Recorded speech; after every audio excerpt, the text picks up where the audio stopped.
The alt-right was set up. I just returned home from the attempted Unite the Right rally, which was designed to protest the eradication of Western monuments, such as Robert E. Lee. The rally was supposed to be held in the heretofore Lee Park, now misnamed Emancipation Park. But it never took place. As you may know, the city of Charlottesville attempted to revoke the permit given to Jason Kessler for the rally, opting instead to give 2 permits to anti-white domestic terrorist organizations to hold counter-demonstrations somewhere nearby. The decision to revoke the permit, however, was overturned by a judge late last night. The rally was on, and it was legal. But the anti-whites in charge of that city were not beaten.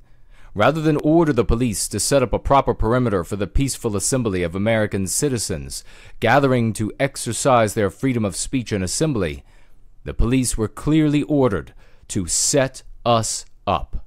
My day began by meeting up with 16 other proud white men.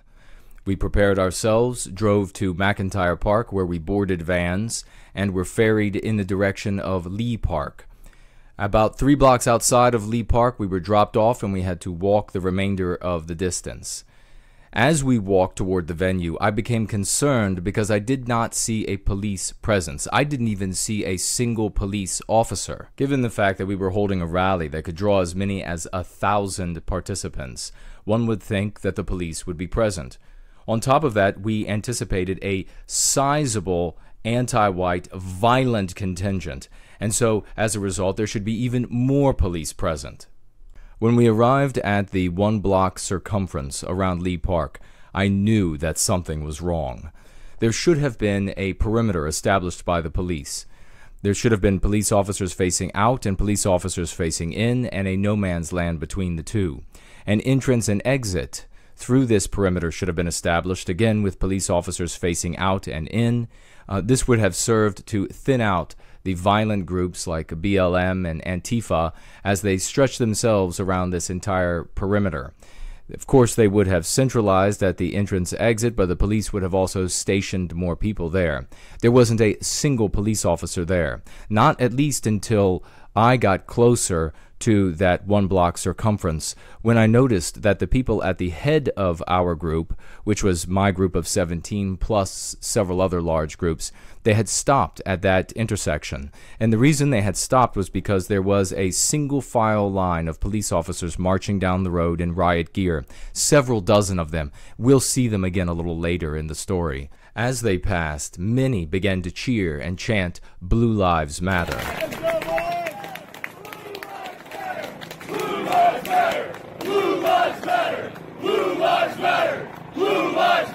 As an interesting aside, several weeks, maybe a month and a half prior to the alt-right rally, the Klan decided to have a rally in Charlottesville, and you'll notice in the photograph here that the police protected the Klan. So when a bunch of old, mostly inarticulate, many of whom are out of shape, some of whom are criminal, individuals show up in silly costumes to express their concern for white well-being, the police protect them so that the media can get some great footage of them to show the public that this is what you look like when you show concern for white well-being. But when far more numerous white men and women show up who are well-groomed, well-spoken, respectful of law and order, when they show up to express their concern for white well-being, the police, well, you'll see what they do. The first thing I noticed after crossing the intersection was the veritable wall of anti-white, violent scumbags at the end of the block. I couldn't even see Lee Park for the wall of these animals. Aligning that block as we continue to progress toward Lee Park was an assortment, a thinner assortment of anti-white rabble, screaming at us, cussing at us, running at us, and then running back with poles. It didn't get as bad at that point as it did as we got closer to Lee Park, but they would run in and spit snot at us, cuss at us, and then run back. These are the freedom fighters. These are the liberators of the regime. These are the people that the regime calls the good guys, the counter-protesters. About halfway down the block, there was a police cruiser that had been dented and damaged and covered in various paints, as though it had been abandoned by police who had never attempted to control this mob. A few more steps, and that's when I saw what the city officials, these anti-white bastards, had done to us. They had created a context on the ground in which our people were put in vulnerable, weak positions, indefensible positions, while the anti-whites were put into strong positions, robust positions. These malicious, anti-white, violent pigs weren't kept at bay. No, they were permitted to abut our peaceful rally. Okay, so you need to understand exactly what was happening. Lee Park takes up a city block. It's a perfect square, or nearly a perfect square. There are 4 entrances into Lee Park, 4 staircases on each corner. 2 of the side streets of Lee Park were closed off by the police. Therefore, 2 of the entrances to Lee Park were totally closed off. Only 2 entrances were permitted to remain open. At both of those entrances, the police allowed Antifa and Black Lives Matter and the rest of the anti-white domestic terrorists to congregate, to form veritable walls and seas of human sickness that we had to fight our way through, a gauntlet that we had to go through, funnel through, at 2 abreast, at most 3 abreast, to reach these staircases that were under siege the entire time we were trying to reach them. We, of course, being funneled so narrowly, and the anti-whites being thick on both sides of us, were totally vulnerable to everything that they could hurl at us, every attack that they could bring at us. And they brought it, let me tell you. The air was filled with deadly and damaging objects. Rocks were being thrown. Bricks were being thrown. Pieces of bricks through the air. Pieces of blocks of concrete thrown through the air. Water bottles full of water hurled through the air at us. Water bottles full of quickcrete thrown. This could kill you. Thrown at us. Glass bottles thrown through the air. Spit flying through the air left and right. Water balloons with what appeared to be filled with urine and feces were thrown at us. Metal and wood flagpoles coming down on us. Cherry bombs flying through the air and going off. And ropes of mace slinging from left and right like infernal acid fountains. All of this was thrown at us as we worked our way through this narrow gauntlet. It was like when you build a castle, you have the portcullis, and then when you get through the portcullis, you enter into this narrow hall where there is a kill zone before the next portcullis, where defenders can shoot through these things called murder holes. Well, we, by the workings and doings of the city government and the police following their orders, funneled us into a kill zone made by the bodies of these stinking refuse anti-white dogs. Let that sink in. Let that sink in. The government of Charlottesville fed us. Malice aforethought fed us to these animals. They are complicit in every single physical attack. By the time we reached the steps, it was pure combat, pure hand-to-hand and weaponized combat. Our gallant men defending against this endless onslaught of wretched monsters who were trying to grab us and yank us back into their melee, wrench us back into their hellstorm. Our boys grabbing us and pulling us in, pulling us forward into what we believed would be the safety behind them. But there was no safety. Everything that I mentioned before, bricks, rocks, blocks of concrete, full water bottles, glass bottles, cherry bombs, were continuously flying through the air and landing in our ranks, hitting people in the head. The injured that were being treated by medics closer to the fence underneath trees, they were being specifically targeted by these anti-white bastards. You need to understand that the moment was anarchic. You had attacks flying through the air. You had the anti-whites surging, attempting to come up the steps. You had our boys attempting to get the remainder, which weren't many, of the peaceful rally attendees up the steps and on to Lee Park. Moments there, the victims being specifically targeted, the medics being specifically targeted, moments after the rest of the attendees had ended up in the park. We were absolutely dumbfounded. There was no stage for speakers, no rostrum, no lectern, no microphone, no speakers, no nothing. And then As though the treason of this government, the betrayal, and make no mistake, that is exactly what it is, betrayal. It is their duty to protect us. It was their duty to protect this legal rally. As though this betrayal could not get blacker. At that moment, the police attacked us.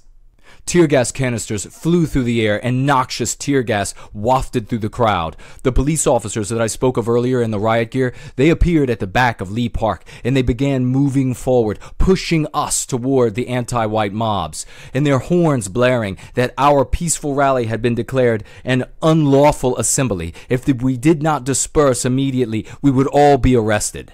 We had no choice but to funnel through the steps on the other side of Lee Park, again having to go through a gauntlet of anti-whites attacking us just as they had attacked us on the way in, except on this side there was a black male who had a canister of something extremely flammable, and he was lighting it up into a flamethrower, throwing flames as far as 3 feet at times, and he was aiming it at people's faces. However, he was stopped at least because there was a biker in front of me who pulled his concealed .45, cocked it, and put it in the black guy's face, telling him that he would blow his head off if he didn't drop the can. After we got through the putrid anti-white mob, we had nowhere to go, no way to get back to our vehicles except to walk the several miles to the other park. We were in these disjointed groups, strung out along the road. There were many people bleeding. There were many people that had been maced. There were many people being tended to for their injuries. And these non-white malefactors knew where we had gone. They knew where the police were funneling us. They were driving by shouting out at us that they were going to murder us, that they were going to replace us. And then, as we neared McIntyre Park, we received word from the police that if we were to return to McIntyre Park to retrieve our vehicles, that we would be arrested because a state of emergency had been declared, and that would also be considered an unlawful assembly. Despite the threat, we retrieved our vehicles and sped from there before the police could arrest us. It was then that we began to receive other details about the event, like that a car had intentionally or accidentally driven into the crowd and a Virginia State Trooper helicopter had crashed, killing the 2 white male police officers inside. We also learned that the keynote speaker of the event, Richard Spencer, was not afforded any protection by the city. Think about that for a minute, and I mean really think about it. This was a lawful rally, a rally that had acquired the proper documentation to gather, a peaceful rally, a rally in the United States of America, and the city of Charlottesville did not provide protection for the keynote speaker. As a consequence, he and his entourage were attacked by anti-whites. He was maced in his face. And to make the betrayal of the people even blacker, to go even lower, when the police ambushed us, a police officer hosed Spencer with mace. And when you thought it couldn't get any worse, the speakers of the event, the most easily identified people by these anti-white thugs and criminal bastards, they too, like the rest of us, were shoved by the police into the anti-white mob. Before I give my final thoughts, one final piece of news. Red Ice Radio is a large and well-respected alternative news website. They were going to be broadcasting live from inside of Lee Park, unlike the regime's media, who were going to be broadcasting from outside of Lee Park and giving an anti-white spin to everything they covered. Red Ice Radio was going to be covering and videotaping everything raw, but they never got the chance. The head of Red Ice Radio had his phone hacked. His phone, everything deleted. The website hacked. His server hacked. Companies with which they do business were contacted by an entity appearing to be Red Ice Radio, asking them to cancel all of their contracts. Let's have a gullibility test. What do you think the odds are that this takedown of Red Ice Radio in the midst of this event, in the midst of the city betraying the trust of the people and feeding the people to an angry mob of anti-white thugs, what do you think the odds are that the takedown of Red Ice Radio at this moment was a coincidence? It was Providence, and Providence alone that saw fit to bring me through that maelstrom unscathed. Here is the bottom line. The elected representatives of Charlottesville, Virginia, betrayed the trust of the people.